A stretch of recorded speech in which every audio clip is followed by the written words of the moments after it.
Okay guys, सो आज का हम लोग का जो सेक्शन का रेंज है दैट इज़ फ्रॉम सेक्शन 435 से लेके 446 बी तक।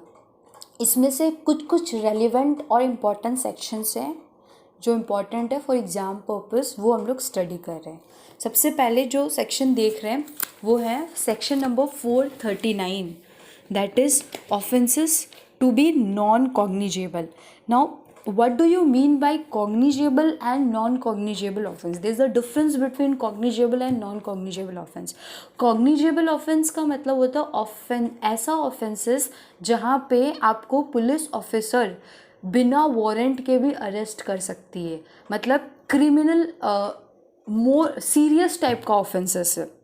Okay, and non cognizable offences ऐसा ऑफेंसेस जहाँ पे आपको ऑफिसर्स बिना वारंट के अरेस्ट नहीं कर सकते।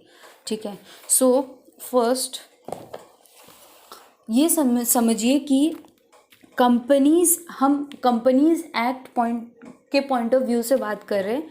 ओके, सो कंपनीज एक्ट में सारे के सारे ऑफेंस नॉन कॉग्निजेबल होते हैं। सारे के सारे ऑफेंस कंपनीज एक्ट में नॉन कॉग्निजेबल होते हैं। इसका मतलब ऑफिसर्स आपको बिना वारंट के अरेस्ट नहीं कर सकता। ओके, लेकिन एक सेक्शन ऐसा है जो कि कॉग्निजेबल है।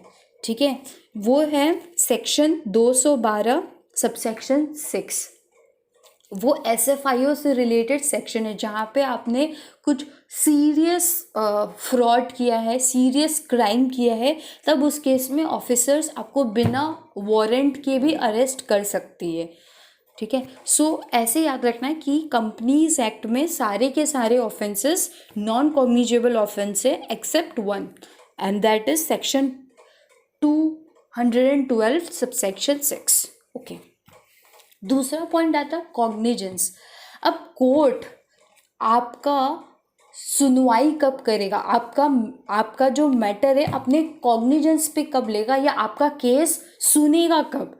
कोर्ट आपका केस सुनेगा कब? तो इसमें लिखा हुआ है कि कोई भी कोर्ट आपका ऑफेंस का कॉग्निजेंस नहीं लेगा जब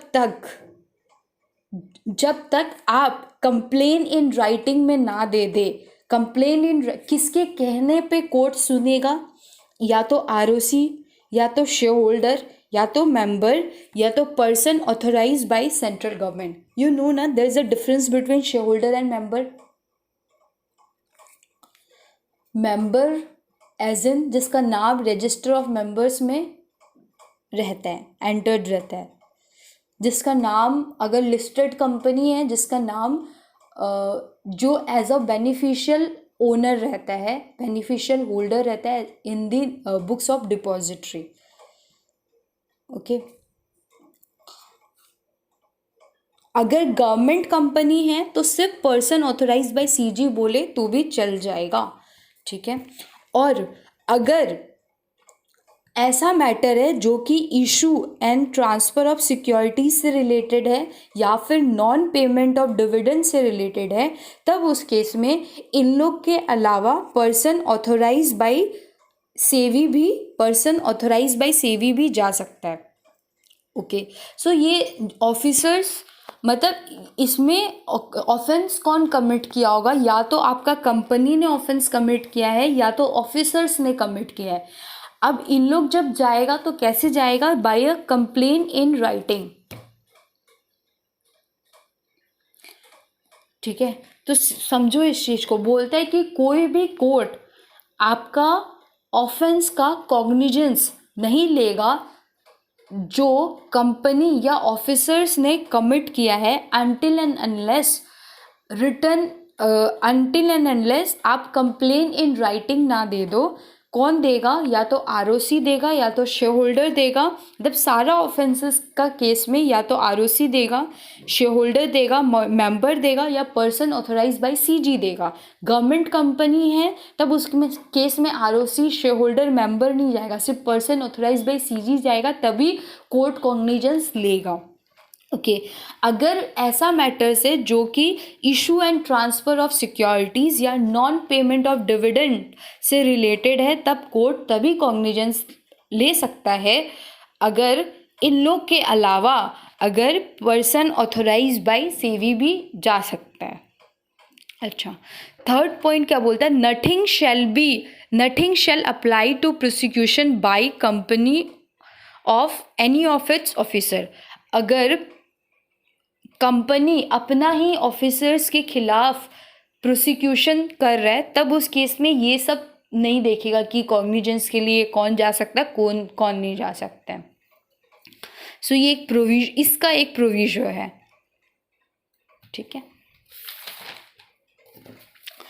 अब क्या जो जिसने कंप्लेन किया है, किसने कंप्लेन किया है, या तो आरओसी ने किया है, या तो शेयर होल्डर ने किया है, या तो मेंबर ने किया है, या पर्सन ऑथोराइज बाय सीजी ने किया है। अगर आपका ट्रांसफ़र ऑफ सिक्योरिटीज़ या पेमेंट ऑफ डिविडेंड से रिलेटेड है, तो पर्सन ऑथोराइज बाय सीवी भी कर सकता है, ठीक है। तो क्या उन लोग का अटेंडेंस ज़रूरी है? बोलता है कि अगर आरओसी ने या पर्सन ऑथोराइज बाय सीजी ने किया है कंप्लेन, तब उस केस में उन लोग का प्रेजेंस जरूरी नहीं है जब तक कोर्ट उन लोग को बुला ना ले, ठीक है। तो बिकॉज ये क्यों है, क्योंकि आरओसी और पर्सन ऑथोराइज बाय सीजी इन लोग और भी मैटर्स होगा जिससे इन लोग डील कर रहा होगा, बिकॉज आरओसी का काम तो कम नहीं है कंपनीज एक्ट में। सो बेसिकली इसीलिए बोलता है कि इन लोग का अटेंडेंस ज़रूरी नहीं है, लेकिन अगर कोर्ट बोल दे कि भैया आओ, तब इन लोग को आना पड़ेगा। अच्छा, ये जो भी प्रोविजंस है ना कि कॉग्निजेंस में कब लेगा, ये ना लिक्विडेटर पे अप्लाई नहीं करता है इस ड्यूरिंग वाइंडिंग अप प्रोसीडिंग्स। इसका मतलब लिक्विडेटर जो है ना खुद एक्शन ले सकता है। अगर वाइंडिंग अप के दौरान अगर कुछ फ्रॉडुलेंट एक्टिविटीज़ होता है तो लिक्विडेटर खुद एक्शन ले सकता है। वो नहीं देखेगा कि कौन कॉग्निजेंस पे जा रहा है कौन नहीं जा रहा है, वो लिक्विडेटर पे अप्लाई नहीं करता है, ओके। सो ये सेक्शन समझ में आया, offence to be non cognizable. So इसमें 4 पॉइंट है जो दिमाग में रखना है। पहला, ऑफेंसेस आर नॉन कॉग्निजेबल। दूसरा, कॉग्निजेंस कौन लेगा। तीसरा, अटेंडेंस ऑफ कंप्लेनेंट, एंड चौथा, लिक्विडेटर। अगर हम लोग इसका एक्ट में देखें तो उसमें भी सेम चीज़ लिखा हुआ है, देखो section 439, offences to be non cognizable. Act में देखिए सेम चीज़ लिखा हुआ है, मतलब अगर बैर एक्ट से पढ़े तो क्या ये बैर एक्ट का लैंग्वेज है, ओके। अच्छा, not with standing anything contain in code of criminal procedure, ये क्यों लिखा हुआ है हर जगह, इसका मतलब समझ में आ जाएगा थोड़ा देर में, okay. Every offence under the act except the offence referred in section 212 subsection 6 shall be deemed to be non-cognizable within the meaning of said code. No court shall take cognizance of any offence under this act which is alleged to have been committed. कौन commit किया, या तो company किया है या तो officers there of, except on the complaint in writing. Complaint in writing किसके द्वारा होना चाहिए, या तो रजिस्ट्रार, शेयर होल्डर या मेंबर ऑफ द कंपनी, या और person authorise by central government, okay. अगर transfer of issue and transfer of securities and non payment of dividend से रिलेटेड मैटर है तो बोलता है कोर्ट में take cognizance of offence on complaint in writing made by person authorise by CV. And जो भी इसमें लिखा हुआ है it shall not apply to a prosecution by a company of any of its officer, okay. अब इसमें ये है कि अटेंडेंस ऑफ कंप्लेनेंट के बारे में लिखा हुआ है कि अगर रजिस्ट्रार है या पर्सन ऑथोराइज बाय सीजी है, ठीक है, तब उन लोग का अटेंडेंस ज़रूरी नहीं है, उन लोग का प्रेजेंस ज़रूरी नहीं है before the court until and unless court उन लोग को बुला ना ले। लिक्विडेटर जो कि वाइंडिंग अप प्रोसीडिंग्स पे वो कर रहा है, लिक्विडेटर जो भी एक्शन लेगा उस पे ये कॉग्निजेंस वाला अप्लाई नहीं करेगा। और अगर पर्सन सेंट्रल गवर्नमेंट है तो कौन जाएगा, सिर्फ पर्सन ऑथोराइज बाय सीजी। ये section 439 offences to be non cognizable. So now can देखो पहला पॉइंट क्या आ गया इसमें कि कौन कौन सा ऑफेंस, सारा ऑफेंसेस कंपनीज एक्ट में नॉन कॉग्निजेबल है except section 212 subsection 6। Okay, second point was about cognizance. बोलता है कि कोर्ट कॉग्निजेंस नहीं लेगा जब तक राइटिंग इन रिटन कंप्लेंट ना दे दिया जाए। किसके खिलाफ जिस ऑफेंस किसने कमिट किया, या तो कंपनी या ऑफिसर ने किया है। कंप्लेनेंट कौन कौन हो सकता है, या तो आरओसी, शेयर होल्डर, मेंबर या person authorise by CG. Okay, अगर transfer of shares and payment of dividend से रिलेटेड है तब उस केस में कोर्ट चाहे तो कॉग्निजेंस ले सकता है। अगर पर्सन ऑथोराइज बाय सेबी भी बोल दे तो चलेगा। अटेंडेंस ऑफ कंप्लेनेंट, क्या कंप्लेनेंट का अटेंडेंस होना ज़रूरी है? नॉर्मली ज़रूरी है, लेकिन आरओसी और पर्सन ऑथोराइज बाय सीजी के लिए ज़रूरी नहीं है। उन लोग तभी आएगा अगर कोर्ट उन लोग को बुलाएगा। तो ये सब जो भी है ये लिक्विडेटर पे अप्लाई नहीं करता है। अगर कंपनी अपना ऑफिसर्स के खिलाफ प्रोसिक्यूशन कर रहा है तब उस पर अप्लाई नहीं करता है। So that is done. 439 clear होता है। उसके बाद जो नेक्स्ट सेक्शन देख रहे हैं वो है हम लोग सेक्शन 435 एंड 436। 435 जो है स्टैब्लिशमेंट ऑफ स्पेशल कोर्ट के बारे में बताते हैं। 436 जो है offences tribal bye special court के बारे में बताता है। अच्छा, तो ये समझने से पहले एक चीज़ हमको बताओ, मतलब एक दिमाग में एक क्वेश्चन आ रहा है कि सिविल लॉ और क्रिमिनल लॉ में डिफरेंस क्या है। जहाँ जहाँ एक्ट में लायबल टू पेनल्टी लिखा हुआ है ना, जहाँ जहाँ एक्ट में लायबल टू पेनल्टी लिखा हुआ है इसका मतलब वो क्रिमिनल नेचर का सिविल नेचर का ऑफेंस है। एंड जहाँ जहाँ एक्ट में फाइन, ओनली फाइन और इम्प्रिजनमेंट और बोथ, या फाइन एंड इम्प्रिजनमेंट, या फाइन एंड इम्प्रिजनमेंट या इम्प्रिजनमेंट ओनली अगर लिखा हुआ है तब उस केस में वो क्रिमिनल नेचर का ऑफेंस होता है। स्टैब्लिशमेंट ऑफ स्पेशल कोर्ट, ये हम क्यों बोला, because special court normally criminal nature का ऑफेंसेस को ही डील करता है। स्पेशल कोर्ट का उद्घाटन क्यों हुआ गया था, ये स्पेशल कोर्ट बनाया क्यों गया था, ये इसलिए बनाया गया था ताकि क्योंकि एनसीएलएटी पे बहुत ज़्यादा बर्डन हो गया था केसेस का। ये इसलिए बनाया गया था ताकि स्पीडी ट्रायल हो सके ऑफेंसेस का। ठीक है, स्पीडी ट्रायल हो सके ऑफेंसेस का। सो बेसिकली स्पेशल कोर्ट में इसको स्टैब्लिश्ड कौन किया, स्पेशल कोर्ट में जज कितना होता है, स्पेशल कोर्ट करता क्या है, ठीक है, कौन कौन सा ऑफेंसेस स्पेशल कोर्ट डील करता है। So let us study that. Okay, तो स्पेशल कोर्ट का स्टैब्लिशमेंट सेंट्रल गवर्नमेंट ने ऑलरेडी कर चुका है। बोलता है सेंट्रल गवर्नमेंट में for the purpose of speedy trial of offences under this act other than 452। अच्छा, ये बहुत इंपॉर्टेंट मेरे को लगता है, अदर देन 452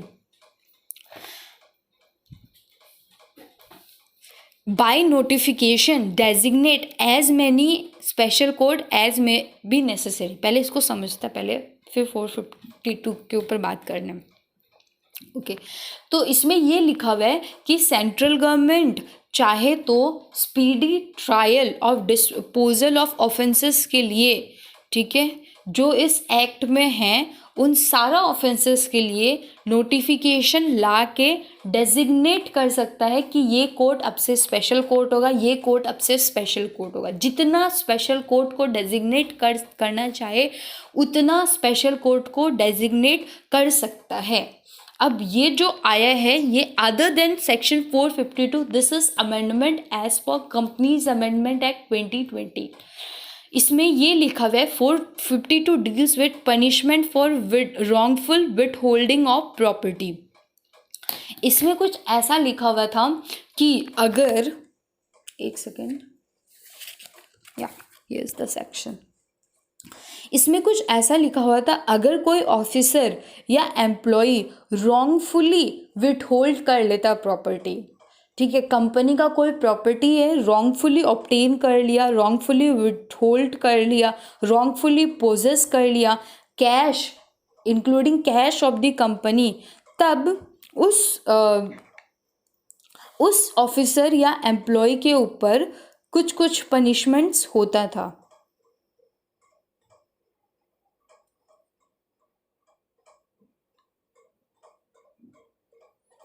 कुछ कुछ पनिशमेंट और इम्प्रिजनमेंट हो, मतलब कुछ पनिशमेंट होता था। एंड ये जो इसमें भी ये जो आया है ना, this is as per companies amendment act, इसमें ना थोड़ा लीनियंट कर दिया एक्ट को।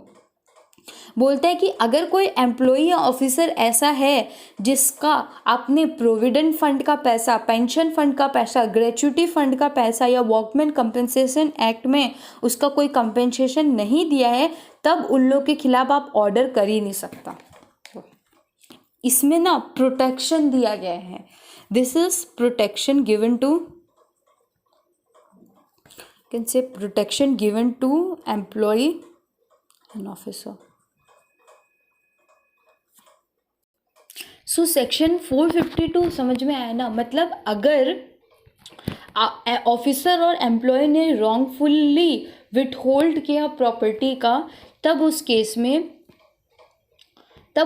में आरओसी, तब उस केस में स्पेशल कोर्ट के पास जा ही नहीं सकता, तब उस केस में स्पेशल कोर्ट के पास जा ही नहीं सकता। स्पेशल कोर्ट का कॉग्निजेंस,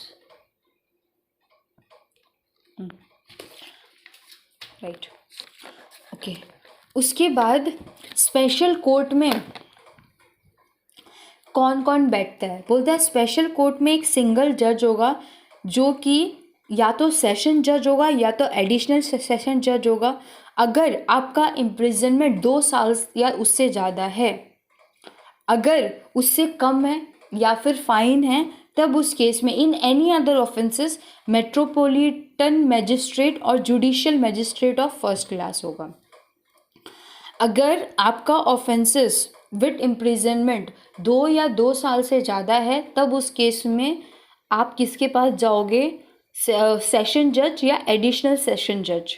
और अगर इन एनी अदर ऑफेंसेस है, तब आप जाओगे मेट्रोपॉलिटन। ओके, तो ये चीज़ समझ में आया ना। अगर स्पेशल कोर्ट में क्या होगा, अगर आपका ऑफेंस विद इम्प्रिजनमेंट 2 साल या उससे ज़्यादा है, तब आप सेशन कोर्ट या एडिशनल सेशन कोर्ट के पास जाओगे। अगर एनी अदर ऑफेंस है, मतलब या तो समझो इम्प्रिजनमेंट कम है या तो फाइन है, तब उस केस में आप मेट्रोपॉलिटन मैजिस्ट्रेट या judicial magistrate of first class के पास।